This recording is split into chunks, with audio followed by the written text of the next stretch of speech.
కానీ స్త్రీలు తీసుకోవాల్సిన ఇంపార్టెంట్గా తీసుకోవాల్సిన జాగ్రత్త ఏంటంటే ఇది మెన్స్ట్రువల్ సైకిల్ అయిన కాడి నుంచి స్టార్ట్ అయిన కాడి నుంచి మ్యారేజ్ అయ్యి పిల్లలు పుట్టేదాకా ఈ గొడ్డు పురుగులు కానీ ఈ కడుపులో నొప్పులు కానీ మెన్స్ట్రువల్ సైకిల్ అనీవెన్గా రావడం కానీ ఈ అనీవెన్గా రావడం అనేది ఎక్కడ స్టార్ట్ అవుతుందంటేనమ్మా ఎక్కువ హాస్టల్స్లో ఆడపిల్లలను కూడా ఇంజనీరింగ్ చేయించేయాలి, అమెరికా పంపేయాలి, ఎక్కడికి పంపేయాలి, డబ్బులు సంపాదించేయాలి, డాలర్లు పంపేయాలి అన్నట్టుగా వాళ్ళకి ప్రతి ఒక్కళ్ళని హాస్టల్లో జాయిన్ చేసేస్తున్నారు.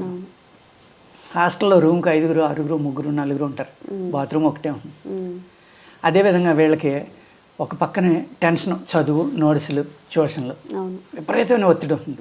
ఆ ఒత్తిడి టైంలో వీళ్ళు ఏంటంటే ఈ బట్టలు క్లీన్ చేసుకోవడం, ఆ క్లీన్ చేసుకోవడానికి బాత్రూమ్ ఖాళీ లేకపోవడం, లేకపోతే ఈ చదువులో ఈ చిరాకు, దీన్ని ఏంటంటే మానసికంగా దాని మీద విరక్తి పెట్టుకుంటారు. ఎప్పుడైతే విరక్తి పెట్టుకున్నారో మెన్స్ట్రువల్ సైకిల్ అనీవెన్గా తయారవడం, మెన్స్ట్రువల్ సైకిల్ ఆగిపోవడం కూడా జరుగుతుంది చాలామంది పిల్లలకి. ఆగిపోయినప్పుడు ఎగ్ ఎలా రిలీజ్ అవుతుందండి? ఇక్కడ సంతానం కలగాలి అంటే మంత్లీ మీకు మెన్స్ట్రువల్ సైకిల్ అనేది రావాలి. ఆ వచ్చినప్పుడు కూడా 3 to 5 days పర్ఫెక్ట్గా బ్లీడింగ్ ఉండాలి.